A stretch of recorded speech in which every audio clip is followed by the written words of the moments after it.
At 19 or 20 years old, I landed a job at my town's public hospital in the food service department. It seemed like a decent gig at first. Steady work, room to grow, but it turned out to be one of the worst jobs I've ever had. The environment was toxic. Demanding nursing staff, long hours, constant overwork, and little appreciation. The place broke me down in ways I hadn't expected, but it also taught me how to stand up for myself. This story is about how a particularly awful supervisor, whom we'll call Chad, unintentionally helped me find my backbone, and how I served him a well-deserved slice of karma. I was a food service aide, responsible for collecting dirty trays from hospital floors, washing and sanitizing dishes, and breaking down and cleaning the dishwashing machine each night. Over time, my boss noticed I worked hard and was good at troubleshooting problems with our aging equipment. RIP to Big Bertha, our 20-plus-year-old dishwashing machine. As the hospital's staffing shortages worsened, I learned to fill other roles, like working the grill, serving food, cashiering, preparing patient trays, restocking supplies, and delivering meals. The work was grueling, but I kept at it, hoping the experience would boost my resume and teach me something about resilience. Everything changed when Chad was hired as the new supervisor. At first, he seemed friendly, and I even helped him adjust to the team. But as soon as his 3-month probation period ended, his true colors showed. He became condescending, lazy, and power-hungry. He barked orders like he owned the kitchen, slowed production with his micromanaging, and constantly made degrading comments, especially about me, the youngest in the department. The work environment quickly became unbearable. Chad's favorite pastime was belittling me in front of coworkers, making snide remarks about my interests. "Wow, you play video games? You must not have a life," or blaming me for things that weren't my fault. He refused to help in the dish room, even when the workload was crushing, and made sure to leave all the hard tasks for me. For months, I endured the anxiety and frustration, often crying in the bathroom during shifts. But eventually, I'd had enough. Slowly, I began standing up to him. When he criticized me, I snapped back. When he tried to make me look incompetent, I corrected him in front of others. Our clashes became loud, heated, and frequent, enough to make the kitchen feel like a battlefield. Then came the breaking point. Chad accused me of neglecting my responsibilities by falsifying the dishwashing temperature records, a serious issue in a hospital setting. I later discovered he'd whited out my initials on the records and replaced them with his own to frame me. That betrayal sparked something in me, and I resolved to get my revenge, not out of spite, but to expose his incompetence and make things right. The incident with the falsified temperature logs lit a fire in me. Chad had gone from being an insufferable supervisor to outright sabotaging me. Knowing he'd manipulated the records to make it look like I wasn't doing my job was the last straw. I couldn't immediately prove what he'd done. He had likely destroyed the original logs, but I decided I wouldn't let him walk all over me anymore. About a month later, an opportunity for revenge presented itself. Our hospital occasionally catered large events for upper management, HR, and visiting executives. These events required using a separate set of catering dishes: pristine white plates, silverware, glassware, and cloth napkins.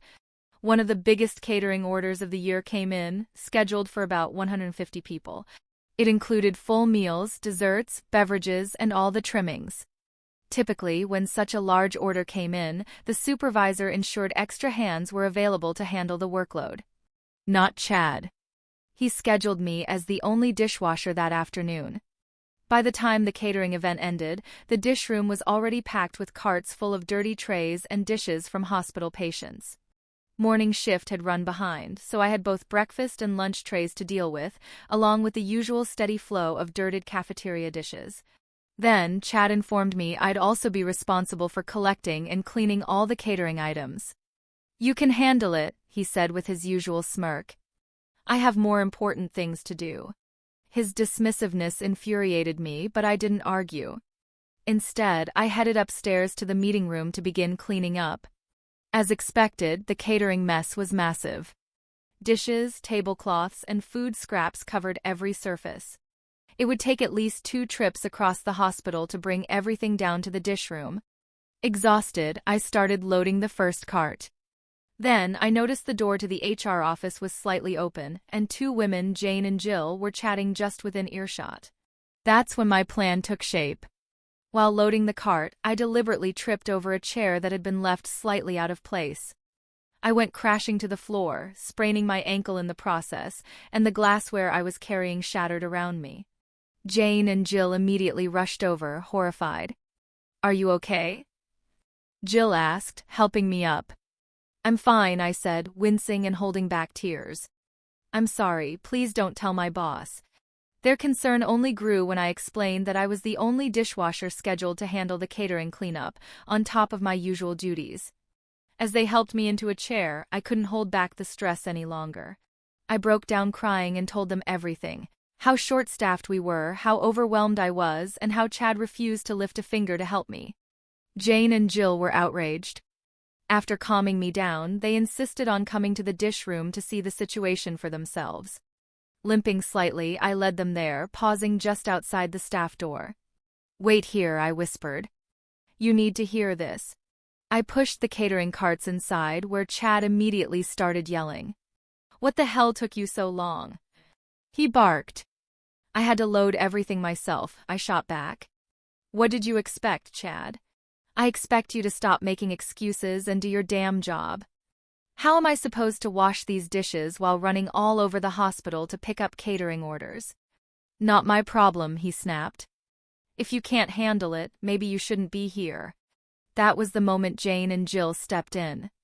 They stormed into the dish room, visibly furious, and demanded to know why Chad was treating me this way. Flustered, he tried to backpedal, claiming he'd been helping me all day. The HR women weren't buying it. "We just heard everything," Jane said coldly. "And we're taking this straight to your boss." Together, they escorted me to my boss's office, where they laid out everything they'd witnessed.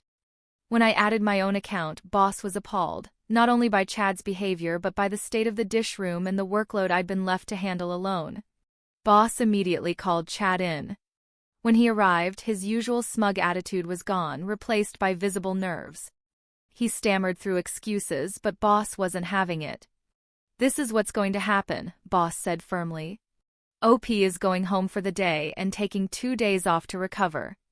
You, Chad, are staying late to clean every single dish in that room, including the catering order. You'll also handle dinner trays and clean the department before you leave. If I find out you left anything for morning crew, you're fired." "Got it." Chad's face turned bright red, but he had no choice but to comply. I left the hospital that day limping but smiling, knowing that justice was finally served. When I returned to work 2 days later, the atmosphere had shifted. Word had spread about what had happened, and I could feel the mix of relief and amusement from my coworkers. For once, Chad's usual bravado was nowhere to be seen. He avoided me like the plague, though I could tell the grudge was simmering just under the surface. My coworker Dean filled me in on the aftermath. Chad had been forced to stay well past midnight that night, scrubbing through mountains of dishes alone. The catering load, the patient trays, the cafeteria dishes, and the late-night dinner rush, every single piece was his responsibility. Even better, boss had instructed the morning staff to check Chad's work, making sure every dish was spotless and the dish room left clean. Unsurprisingly, Chad had fallen short, and the morning crew had to redo parts of his rushed cleanup. Boss wasn't impressed. From that day forward, large catering orders became Chad's personal responsibility. Anytime the hospital hosted a big event, it was his job to set up and clean up. No one volunteered to help him either, not after hearing about how he'd treated me. A couple of weeks later, Chad's first solo catering cleanup came around. I passed by the dish room after finishing my patient tray deliveries and saw him struggling to deal with the chaos. The catering dishes were piled high, and his shirt was soaked with water and sweat. He looked up at me, clearly desperate. "Hey," he called out, trying to sound casual. "Do you mind staying back to help me with this?" I stopped, gave him a sweet smile, and said, "Not my problem. Do your job." The satisfaction was almost too much.